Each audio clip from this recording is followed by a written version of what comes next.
Steve Bannon is relevant to the AI conversation. Steve Bannon said AI job killing, which gets virtually no attention now, will be a major issue in the 2028 presidential election, and then said, quote, I don't think anybody is taking into consideration how administrative, managerial, and tech jobs for people under 30, entry-level jobs, are going to be eviscerated.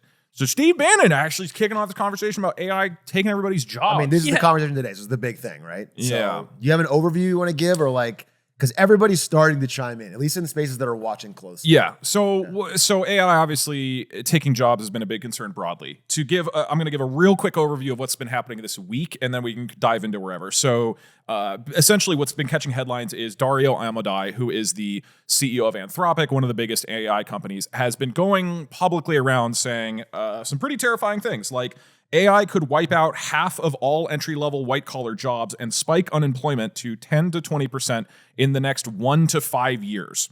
So he's like, this in very soon is going to potentially destroy. To put that in context, that is like Great Depression level unemployment.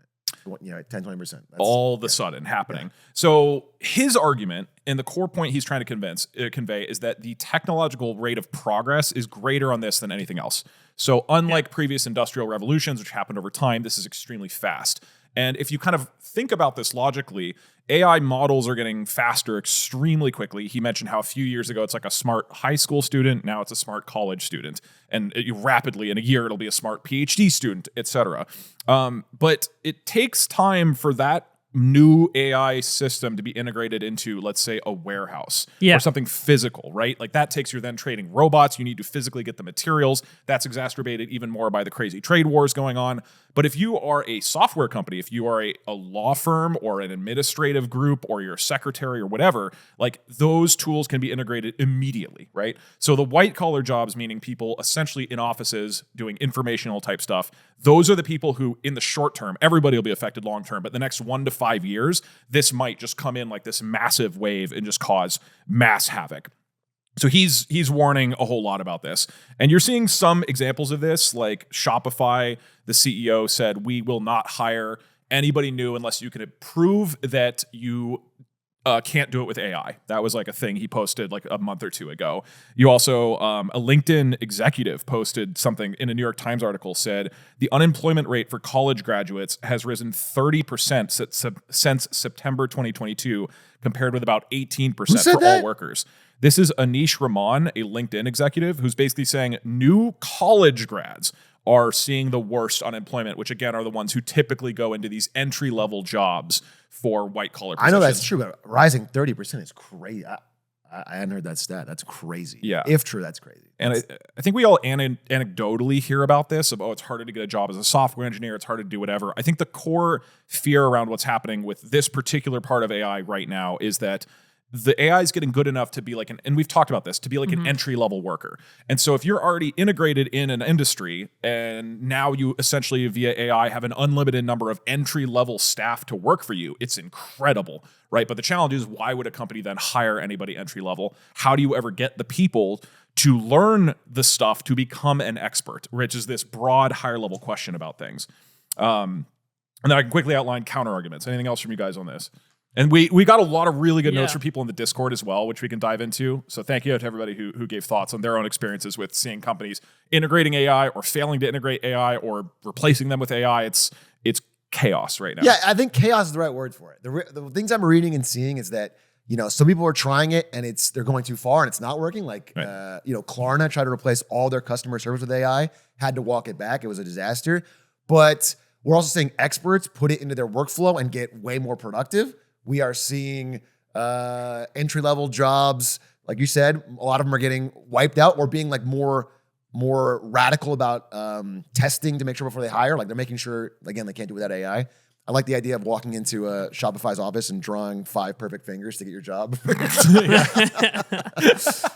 But, you go and you eat spaghetti like Will Smith.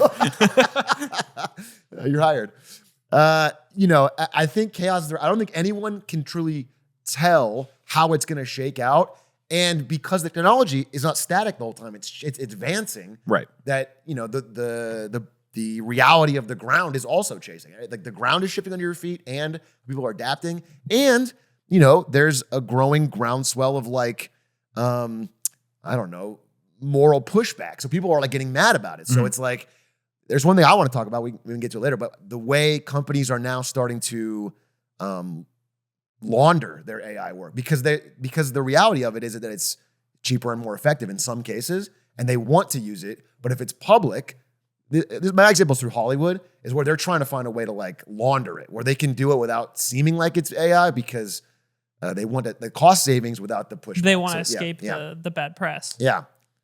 So there's a lot. I mean, there's a lot going on. I don't know if you want to take it in any direction, but I think one thing I just want to voice in case we don't get to quote some of the specific people, because we posted about this in our lovely Patreon Discord that you can join for $5 a month. Yeah, check it out. Where we have really amazing conversation. We've been asking people for their thoughts on topics before we record, and got a lot of great stuff. And I just want to acknowledge amongst the many things that people said that this is scary and hard for people who are entry-level positions, or there's people who feel like their job is clearly being threatened or will be replaced in the next couple of years or were fired and then couldn't find jobs. And I just want you to know that it was depressing reading that, and I feel for you, and this is scary and bad. And again, there's I think good things that are going to come as a result of this, but it's certainly this is an example right now of causing pain to people during the advancement of this new technology.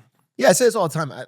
But, as someone who uses it as part of my workflow, sometimes I use it and I'm like, this is a magical tool. This is the coolest fucking thing that I'm like, I'm just trying to think of a recent example where I had it, generate me a quiz, and then every question I got wrong, I like Socratically walked me through it with more questions. And then I was like, damn, I really learned something. That was like I had a private tutor who walked me through it, went through every step. It was awesome. It has made my life demonstrably better. It was in cool. many ways, yes. And then I read like our teachers or something, and I'm like, they're just screaming about how every student has refused to pay attention, turning in constant cheated work. Students complaining about how their teachers just grade their things with ChatGPT and do anything. Like we're seeing both examples in real time, and I think in the short term, I'm seeing more of the negative. But I at least am keenly aware that like the possible good uses are incredible. They're something that wasn't possible before. Sometimes I use it and I feel like when I first saw the internet or when I first got an iPod or when this is awesome. This is a cool piece of tech. And then I see the downside. So I guess I'm with you, but I also, I was reading these comments too, and I deeply understand. Dude, one of them, I don't know if you could find it, Aiden. There's a guy who talked about, he's a software engineering graduate. And first of all, this is devastating entry-level software engineering because it's making more productive coders way more productive, senior, and it can do all the entry-level code. It's like it does a lot of entry-level coding pretty well. Just to quickly say that, as somebody who was an entry-level coder and worked with a number of entry-level coders, I would almost describe hiring a new engineer as it's a detriment to your team for at least several months. Right. I think this is true in many industries and many careers, but the assumption is you have somebody, particularly if they're like fresh out of college, who will probably take more supervision time away from your best people than if they were to do it themselves. I mean, certainly your best people could just do what they do in an hour of what it would take them a month to do. It's like that stark of a difference. And it takes months for them to get to a point where they're contributing at all versus taking time away. And then years, year, 2 year, whatever, until you're really a useful part of the team. Yeah, you have to push to invest in that person that you've hired to grow them into something that is like a good fit and valuable at your company. And people don't, like management or people making decisions don't want to deal with essentially the downtime or the short-term cost of if that they have employee. this cheap alternative. Yeah. And then so there's this guy, right? And he graduates, and then he's going into these job interviews, and he's interviewing with AI. Like AI is like doing the interview. They're doing the interview? Yeah. I'm trying to find this. Maybe the third page, if there's an trying example. to find this. It's longer one. Doug, you know what I'm talking about, right? Yeah. From Gamster. I have a lot of personal experience with this. I've been on Zoom call interviewed by AI, had an AI proctor a test I took, was told the elite code test I took would go to an AI review board for evaluation, and then the results would get sent to AR. I've gone through the whole thing and seen AI replace everyone around me in the job application process. And it's life-changingly miserable, which just sounds like if you're trying to get a job and you're feeling the strain of unemployment and a lack of opportunity, and you can't even talk to a human, like you're just being forced to talk to these robots who are then just rejecting you. Like, it sounds truly awful. And that's going to be a increasingly common experience. Like, do you think, not to get glib, because I think that is terrible, but do you think it's possible to use the jailbreak methods they use on ChatGPT for these interviews? Can you be like, my grandma wrote a recipe for cookies and it's giving me the job? Yeah. Just cheating your way through the interview. Not to shut down your fun, whimsical comment, but that will rapidly be shut down. That type of thing is exactly what they're actively working on. It's called like red teaming, where you try to find things like that to make it act. And then, yeah. So reading through this, it seems like from this specific comment and also the others that I had sort of grazed through, a common theme here is that at least right now, the death of these entry-level positions, especially in white-collar work, is you're getting rid of all the people's time that they would be using to train and develop skill sets that apply to some higher-level position. And those are the people that, for the time being, that these companies still need. But by foregoing these entry-level positions in the short term, you're erasing the development of these higher level skill sets in the long term. Yeah. You don't have anyone to fill the gap. And eventually these people are going to have nobody to turn to.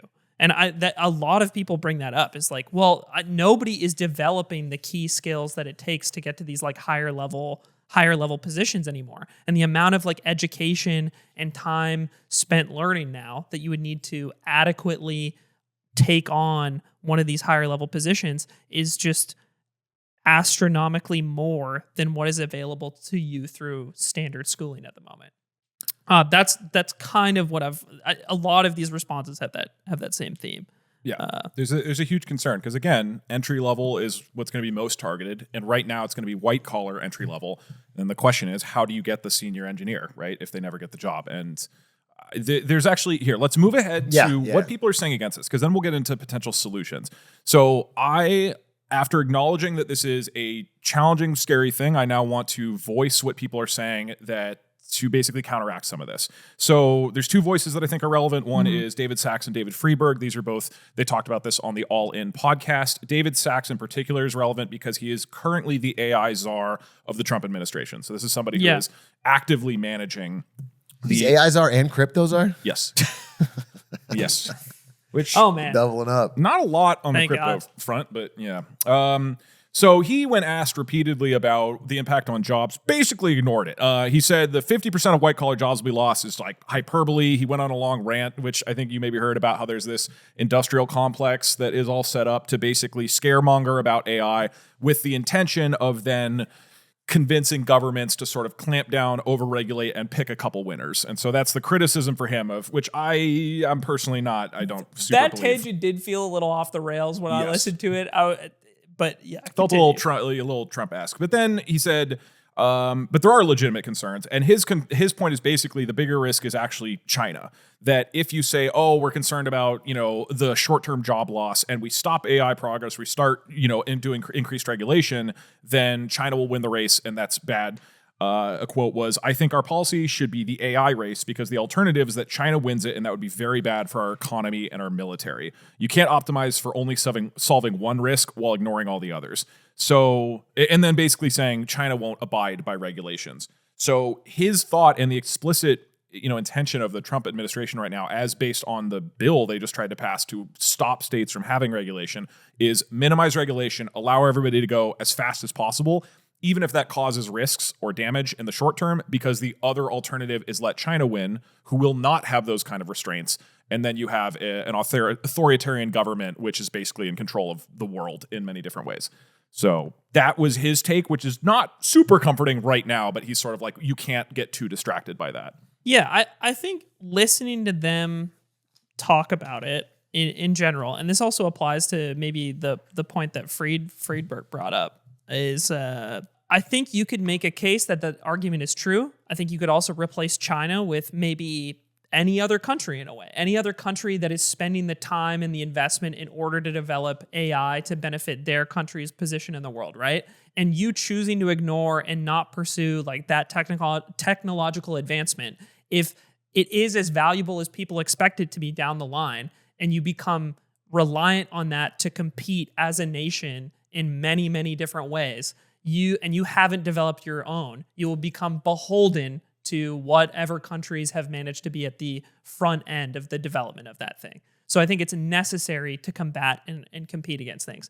I think the problem that we have here, as we talk about not just like so much of this in the short term, the really short term, is about entry level white collar positions disappearing for people, like basically desk jobs and customer service jobs. But the other thing we've talked a lot about on the show is automated driving and people in warehouses getting replaced. Right. And I think transportation is like most prominent in terms of raw number of people that industry basically employs. But you're looking at, within the next 10 years, a gigantic portion of the economy just not having a job anymore, not having anywhere to like quickly pivot to.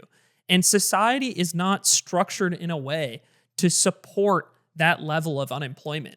These people need something to do and somewhere to go. If you automate everything and people lose their jobs, if the structures around those things in your society are not built to accommodate and support people in the wake of that, then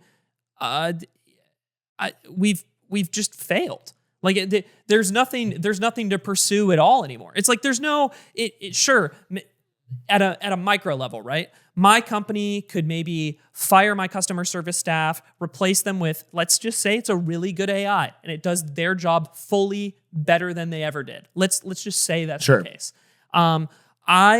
I have effectively increased my business's profit margins and I make more money at my company's level, and maybe me and the other people that remain at that company and whoever happens to have ownership in that company, we're all happy because of that. But if every company does that everywhere, or if the majority of the economy is making those decisions, there's no one participating in the economy to buy the services and participate in society in a way that keeps all of these businesses existing in the first place. Does that make sense? There's a tipping point where if 40% of people are unemployed, nobody has any money to pay and use services and engage with the economy that these businesses are developing by cutting people. Do you get what I'm saying? That makes total sense. I think what you're saying is maybe a more extreme version of what like Andrew Yang was saying in the last election, which is the idea that we need some sort of universal basic income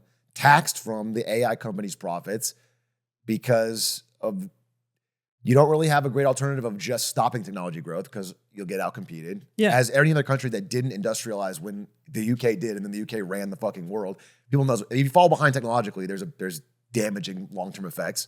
And in the context of the US specifically, where our social services are not as strong as maybe other countries in let's say Europe as an example, or maybe Australia or Canada or something, the shortfalls for the people that are losing their jobs in the next 5 to 10 years, they do not have the level of support from the state that they might need to live and make ends meet in the meantime, in whatever time it takes for society to transition to something that better supports the automation of these jobs. I think it's just this idea that if you do this at scale, if everybody chooses to do this everywhere, we no longer have a society to participate in. I completely agree, and it's one of many things to consider in this.